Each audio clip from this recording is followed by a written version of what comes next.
Hello everyone, welcome to my channel के education. कैसे हैं आप सभी लोग? आई होप आप सभी लोग अच्छे होंगे।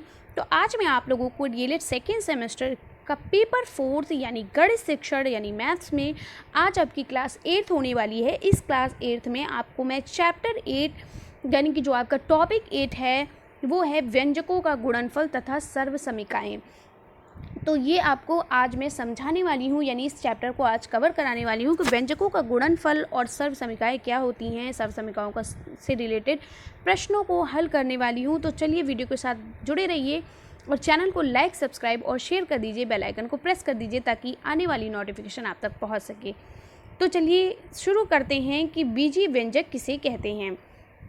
तो आपको पता है, मैंने आपको पिछली वीडियो में समीकरण क्या होता है, सर्वसमीकाएँ क्या होती हैं, समीकरण और सर्वसमीका में क्या अंतर होता है, उससे रिलेटेड क्वेश्चंस जितने भी थे वो मैंने करा दिए हैं।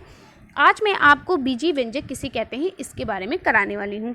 अब ये आपका जो चैप्टर 8 है इसको शुरू करने वाली हूँ। तो चलिए देखते हैं बीजीय व्यंजक किसे कहते हैं।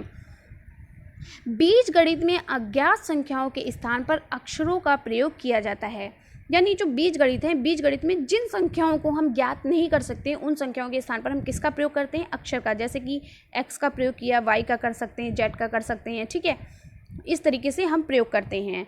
इन्हें अक्षर या बीज कहते हैं। क्या कहते हैं? अक्षर या बीज कहते हैं। कोई चर या अचर संख्या या इनका समूह गणितीय संख्याओं के चिन्हों से युक्त होने पर बीजीय व्यंजक कहलाता है। कोई चर, मैंने आपको बताया था चर क्या होता है। जैसे x, y, z ये आपके चर हैं और 1, 2, 3 जो आपकी गिनतियाँ होती है अचर है। अगर आपको चर अचर के बारे में नहीं पता है, बीज किसे कहते नहीं पता है, ठीक है, इन सभी को अगर आपको नहीं पता है तो आप इससे पिछली वाली जो वीडियो जो मैंने करा दी है उसमें सब बताया है कि चर संख्या क्या होती है, अचर संख्या क्या होती है, समीकरण क्या होता है, सर्वसमीकाएँ क्या होती हैं, सबके बारे में मैंने बताया है। अगर आपने उस वीडियो को नहीं देखा है तो जाकर पहले उस वीडियो को पढ़ लें ताकि आपका कॉन्सेप्ट क्लियर हो जाए, उसके बाद आप सवालों को लगाएं। तो बीजीय व्यंजक क्या होता है? तो इसकी मेन डेफिनेशन यही होती है कि कोई चर या अचर संख्या या इनका समूह गणितीय संख्याओं के चिन्हों से युक्त होने पर बीजीय व्यंजक कहलाता है। ठीक है, आगे बढ़ते हैं। अब क्या होता है बीजीय व्यंजक? क्या होता है? एक पदीय व्यंजक का गुणा। कभी कभी आपका क्वेश्चन आ जाता है, क्वेश्चन इस तरीके से आता है कि इनको हल करिए। इस तरीके से आता है, जैसे 2x × 6 को हल करिए। तो आपको किस तरीके से हल करना है और हमें पहचानना है कि ये कौन सा पद है। तो आपको पता है ये एक पदीय व्यंजक का गुणा कर रहा है। ठीक है, तो एक पदीय व्यंजक का गुणा हम कैसे करते हैं चलिए देखते हैं। यानी बीजीय व्यंजक में कई सारे होते हैं। हम एक पदीय व्यंजक का गुणा करते हैं, समान आधार वाले घातीय व्यंजकों का गुणा करते हैं, या हम विभिन्न चर वाले एक पदीय व्यंजकों का गुणा करते हैं, या हम क्या करते हैं, या हम एक पदीय व्यंजक और बहुपदीय व्यंजक का गुणा करते हैं, या बहुपदीय व्यंजकों का गुणा करते हैं। इस तरीके से हम गुणा करते हैं। तो चलिए शुरू करते हैं कि एक पदीय व्यंजक का गुणा हम किस तरीके से करते हैं, इसके बारे में शुरू करते हैं। ठीक है, तो चलिए देखते हैं एक पदीय व्यंजक का गुणा किस तरीके से करते हैं। पहला प्रश्न है आपका स्क्रीन पर, एक पदीय व्यंजक का गुणा। तो देखिए एक पदीय व्यंजक का गुणा कैसे करते हैं। हमने आपको कितनी बार बताया, अगर 2x लिखा हुआ है तो इसको हम क्या मानते हैं, इसको हम 2 गुणे x मानते हैं, क्योंकि जब भी 2x लिखा है तो इसके बीच में गुणा छिपा हुआ होता है। ठीक है, जैसे हम मान लो हम ये लिखते हैं x - y, तो हमें पता है कि यहाँ पर x के पहले क्या छिपा हुआ है, प्लस, तो प्लस x - y है। ठीक इसी तरीके से अगर 2x लिखा है तो हम ये मान लेते हैं कि इसके बीच में क्या है, x गुणा छिपा हुआ है। समझ में आ गया? तो हम कैसे इसको हल करेंगे, इसको पहले हल करके देखते हैं। तो 2 गुणे x गुणे 6 हो गया। अब हम क्या करेंगे, अब हम 2 गुणे x गुणे, अब हम क्या करेंगे, अचर अचर संख्याओं को एक पास कर लेंगे, चर संख्या को एक पास।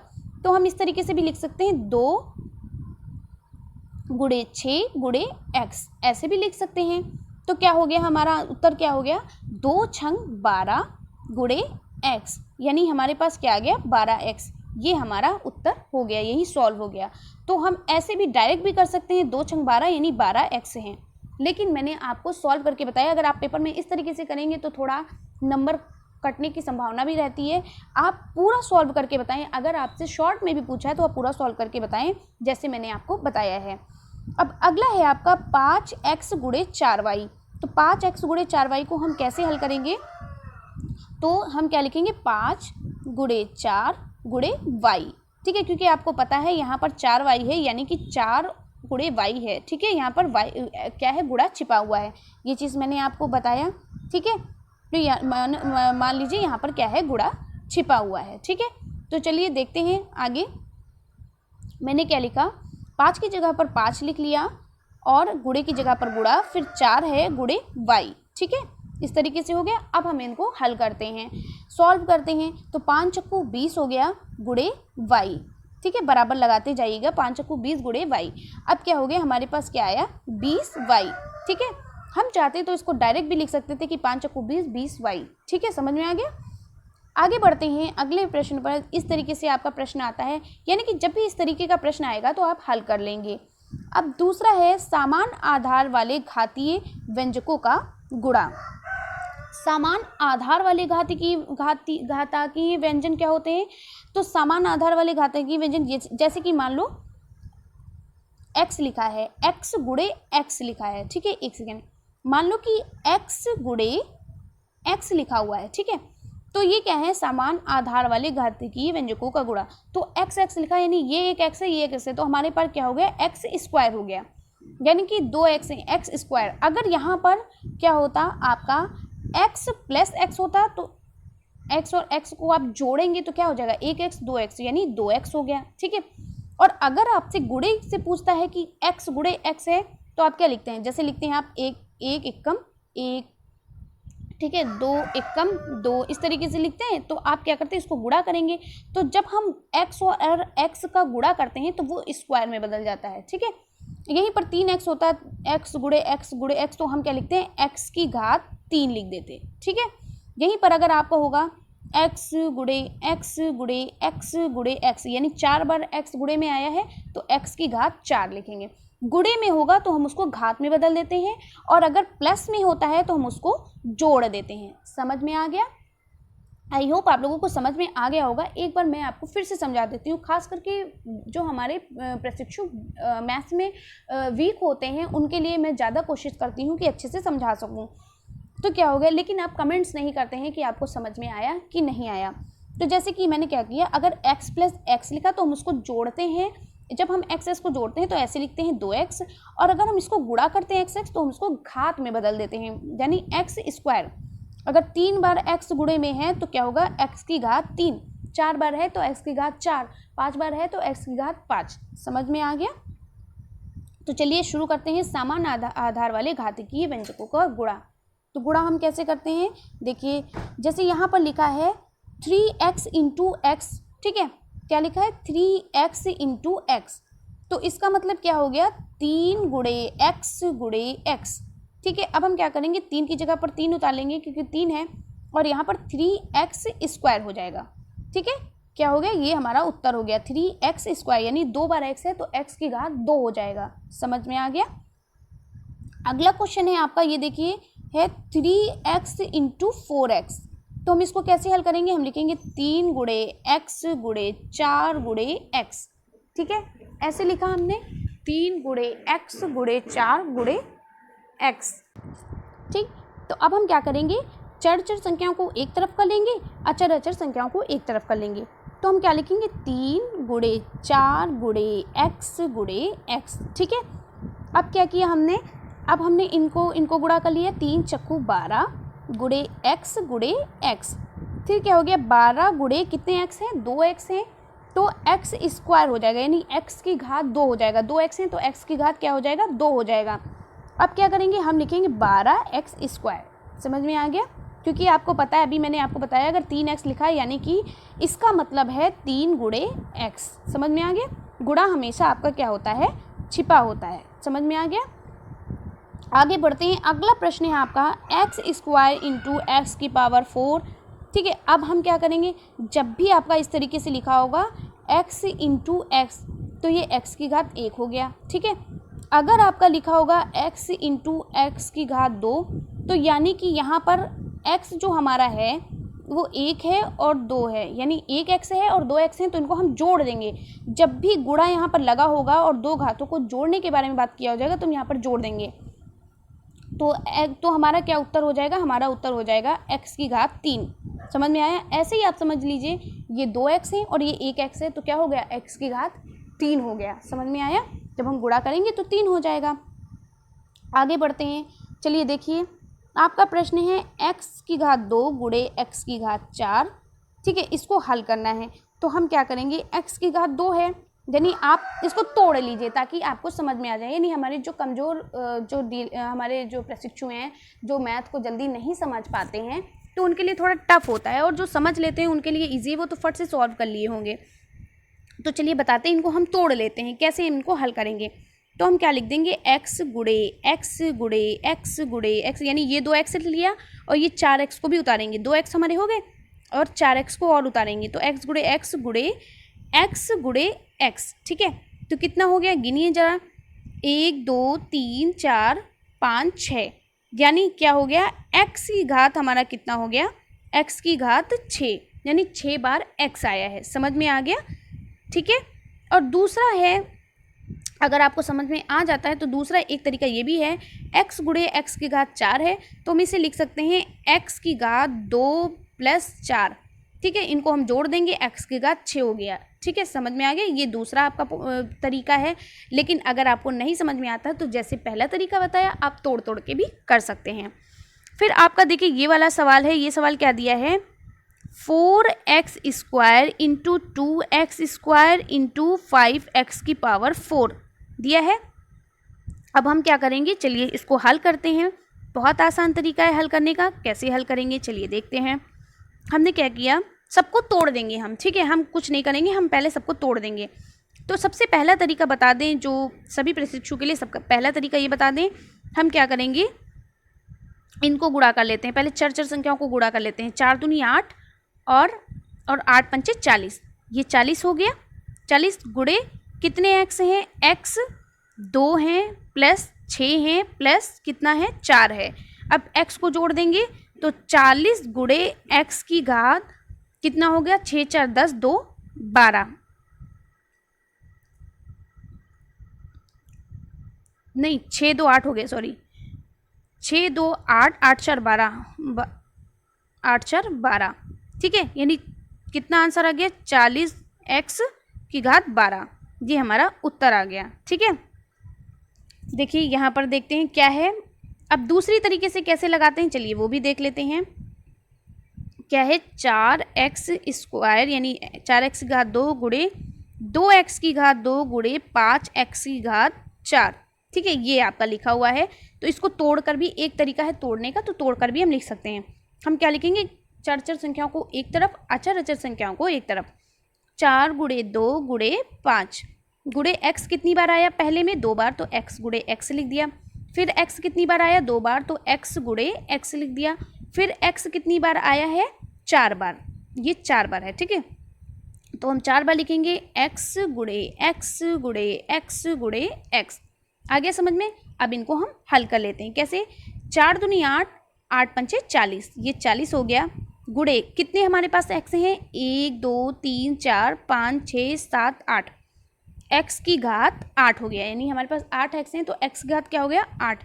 उत्तर हमारा क्या आया, उत्तर हमारा आया 40x की घात 8, ये हमारा क्या है, उत्तर है। समझ में आ गया? दूसरा तरीका, जो पहला तरीका था, आप उस तरीके से भी कर सकते हैं और दूसरे तरीके से भी कर सकते हैं। अब इस वाले सवाल को हल करते देखिए कितना आसान है, बस क्या होता है आप समझ नहीं पाते तो आपको समझ में नहीं आता है। दूसरा आपका सवाल है 2x की घात 2 गुणे y की घात 3 गुणे x की घात 5 हो गया। तो सबसे पहला तरीका आपको समझाते हैं। ठीक है, सबसे पहला तरीका क्या है, हम क्या लिखेंगे, 2, यहाँ पर 2 है, 2 लिख दिया, क्या लिखा, 2 गुणे x को जोड़ लेते हैं कि x कितने हैं, तो x हमारे पास हैं 3 और 5, यानी 3 + 5। ठीक है, कितने हैं, 3 + 5 गुणे y कितने हैं हमारे पास, y है हमारे पास 3 + 1, 1 y और 3 y है। ठीक है, अब इनको जोड़ लेते हैं, तो 2 गुणे x की घात कितना है, 5 5 3 7 गुणे y की घात 3 और 1 4, तो हमारा उत्तर क्या आया, 2x की घात 7 गुणे 2x की घात 7 और y की घात 4, ये हमारा उत्तर आ गया। ठीक है, अब अगली तरीके से हम कैसे सॉल्व करते हैं आसान तरीके से, तो 2x की घात 3 है गुणे y है गुणे y की घात 3 है गुणे x की घात 5 है। तो इसको हम तोड़ भी सकते हैं, तोड़ के कर लेते हैं ताकि भूले ना। तो 2 गुणे x हो गया गुणे y की घात 3 है तो y गुणे y हो गया गुणे x की घात 5 है तो 1x गुणे 2x गुणे 3x गुणे 4x गुणे 5x। अब हम इनको सॉल्व कर लेते हैं। ठीक है, कैसे सॉल्व करेंगे चलिए देखते हैं।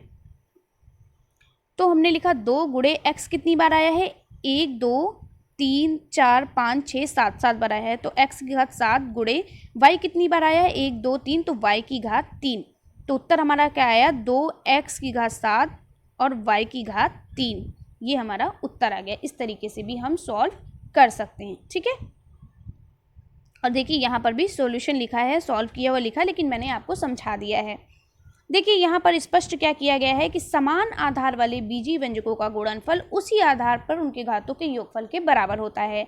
यानी कि जो समान आधार वाले बीजीय व्यंजकों का गुणनफल, यानी जैसे x गुणे x है, ये समान आधार वाले बीजीय व्यंजक यानी एक जैसे जो बीजीय व्यंजक होते हैं, इनका गुणनफल जो होता है वो घातांकों के योगफल के बराबर होता है। यानी x गुणे x जो है, इसको हम x क्या लिख लेंगे, x की घात 2 हो गया।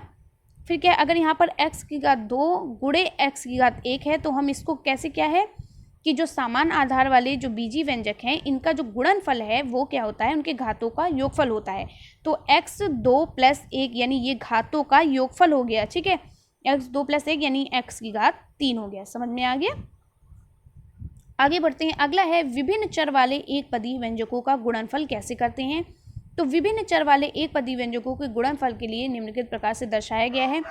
यानी कि अलग अलग चर वाले पदीय व्यंजकों का, यानी कि एक चर ये है x और दूसरा चर y है, तो इनका गुणनफल जो है वो बताना है। इसमें ये चीज़ बताया गया है। ठीक है, क्या बताया गया है कि एक x है और दूसरा y है, इनका गुणनफल क्या होगा, तो इनका गुणनफल x y ही रहेगा। ठीक है, अगर दिया हुआ है x into y into z, यानी अलग अलग चर हैं और इनका गुणनफल क्या होगा, एक्स वाई जेड। केवल ये इंटू हटाकर ऐसे लिख देंगे, इंटू तो आपका बीच में छिपा हुआ है, यानी मल्टीपल आपका बीच में छिपा हुआ है।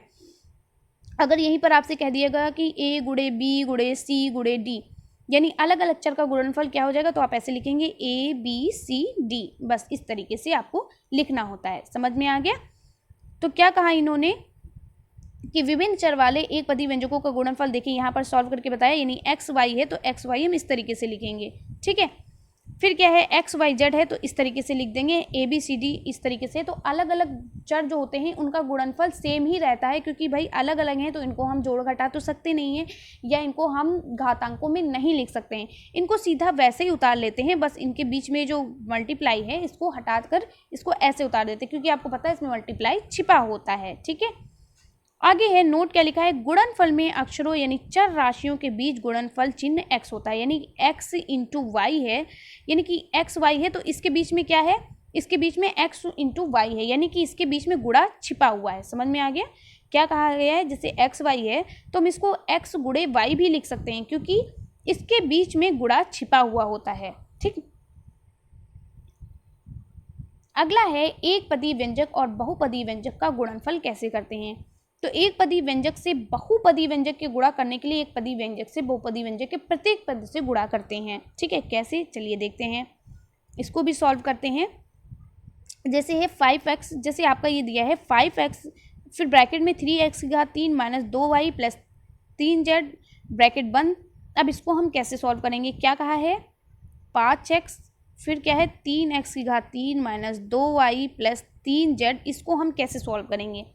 तो जब भी हम ब्रैकेट वाली चीज़ों को सॉल्व करते हैं तो हम जो बाहर की चीज़ होती है उसको हर एक से गुणा करते हैं। कैसे, 5x का गुणा हम पहले 3x की घात 2 से भी करेंगे, उसके बाद 5x का गुणा हम 2y से करेंगे, उसके बाद 5x का गुणा हम 3z से करेंगे। समझ में आ गया। तो कैसे करते हैं चलिए देखते हैं। क्या है, 5x 3x की घात 3 माइनस 2y प्लस 3z। ठीक है, ये है। तो पहले हम इसको इससे गुणा करेंगे, तो क्या हम लिखेंगे, 5 3 15 हो गया 15, और x की घात 4 हो जाएगा। पूछो क्यों, क्योंकि एक एक्स यहाँ है और एक एक यहाँ है, तो आप क्या करते हैं, जब एक्स 1 होता है और एक्स 3 होता है तो आप क्या लिख देते हैं, 1 + 3 लिखते हैं ना, तो एक्स की घात क्या हो गया, 4 हो गया। इस तरीके से लिखते थे ना, तो इसी वजह से मैंने बताया कि आप क्या करते हैं, इस तरीके से लिखते हैं। तो आप क्या हो गया, एक्स की घात 4 हो गया, यानी एक एक्स बाहर है और एक एक्स 3 एक्स अंदर है, तो एक्स की घात 3 और एक एक्स मिलकर कितना हो गया, 4 हो गया। तो 3 एक्स की घात क्या हो गया, 4 हो गया। समझ में आया। अब अगला क्या है, अब अगला देखिए, अब ये प्लस माइनस माइनस हो जाएगा, बाहर माइनस ही रहेगा। अब इसको इससे गुणा करते हैं तो 5 दूनी 10, 10 एक्स वाई, क्योंकि ये अलग अलग बीजी व्यंजक हैं तो इसलिए हम इनको वैसे ही उतार लेंगे। प्लस का चिन्ह है तो प्लस प्लस प्लस होता है, प्लस का चिन्ह हो गया। 5 या 15, 15 एक्स जेड, ठीक है, यही आपका हो गया उत्तर। इस तरीके से हम सॉल्व करते हैं। समझ में आ गया होगा कि आपको कैसे हम सॉल्व करते हैं, ठीक है। अब देखिए अगला प्रश्न क्या है, अगला प्रश्न है देखिए एक्स, फिर ब्रैकेट में है, यहाँ पर इंटू लगा हुआ है। वैसे अगर इंटू छिपा होगा तो भी आप गुणा ही समझेंगे, यहाँ पर गुणा लगा हुआ है तो कोई बात नहीं। एक्स वाई माइनस जेड, इसको हल करना है। तो इसको हम कैसे हल करेंगे, पहले इसकी इससे गुणा करेंगे। तो हम क्या करेंगे, एक्स वाई और माइनस प्लस माइनस माइनस हो जाएगा। अब एक्स जेड से भाग देंगे, गुणा करेंगे तो x z, x y minus x z, यही आपका उत्तर है, ठीक है। यानी कि पहले इससे इसको गुणा करेंगे, फिर इसको इससे गुणा करेंगे, ठीक है। इस तरीके से सॉल्व करते हैं। अब देखिए बहुपदी व्यंजकों का गुणा, यानी दो व्यंजकों का परस्पर गुणा करने के लिए प्रथम बहुपद के प्रत्येक पद से द्वितीय बहुपद के प्रत्येक पद में गुणा करते हैं। जैसे देखिए यहाँ पर क्या दिया है, जैसे आपका दिया हुआ है x + y into z + y, ठीक है। क्या दिया है, जैसे देखिए, जैसे दिया है आपका x + y और यहाँ गुणा छिपा हुआ होता है, इंटू क्या दिया है, x + y into z + y, ठीक है। चलिए देखते हैं क्या है, x + y, ये आपका सवाल दिया हुआ है, इन गुणे z + y ये दिया है। तो अब हम कैसे गुणा करेंगे, तो हम पहले इसको एक बार इससे गुणा करेंगे, फिर y को इससे गुणा करेंगे, ऐसे हम करते हैं। यानी x को हम पहले z + y से गुणा करेंगे, प्लस का निशान लगा हुआ प्लस, फिर हम y को हम किससे गुणा करेंगे, z + y से गुणा करेंगे। समझ में आ गया। तो इसको इससे गुणा करने के लिए हम क्या लिखेंगे, एक्स जेड + एक्स वाई, यानी इसको इससे किया, इसको इससे किया, फिर प्लस का निशान लगा, फिर क्या हो गया, वाई जेड + वाई। अब यहाँ पर एक वाई और 2 वाई है तो वाई की घात 2 हो जाएगा। समझ में आ गया। इस तरीके से हम गुणा करते हैं, यही आपका उत्तर हो गया, ठीक है। तो इस तरीके से हम सवालों को सॉल्व करते हैं। देखिए यहाँ पर भी आपका है, पहले क्या किया इन्होंने, x + y को, देखिए यहाँ पर x को पहले yz से कर दिया, x को प्लस yz से कर दिया, ये देखिए उतार लिया, फिर y को yz से कर लिया, उतार लिया, ठीक है।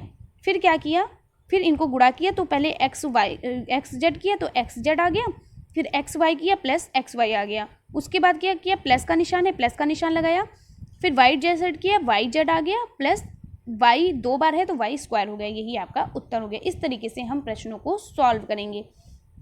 तो आई होप आप लोगों को समझ में आ गया होगा कि बीजीय व्यंजकों का हम गुणनफल किस तरीके से करते हैं, किन किन तरीकों से करते हैं, आपको अच्छे से समझ में आ गया होगा। अब इसके जो और भी सवाल हैं वो आपके प्रैक्टिस सेट में मैं कराऊंगी। कुछ आयु से रिलेटेड सवाल हैं, कुछ सर्वसमीका से रिलेटेड सवाल हैं, कुछ बीजीय व्यंजकों के गुणनफल से रिलेटेड सवाल हैं, ये सभी मैं आपके प्रैक्टिस सेट में करवाऊंगी।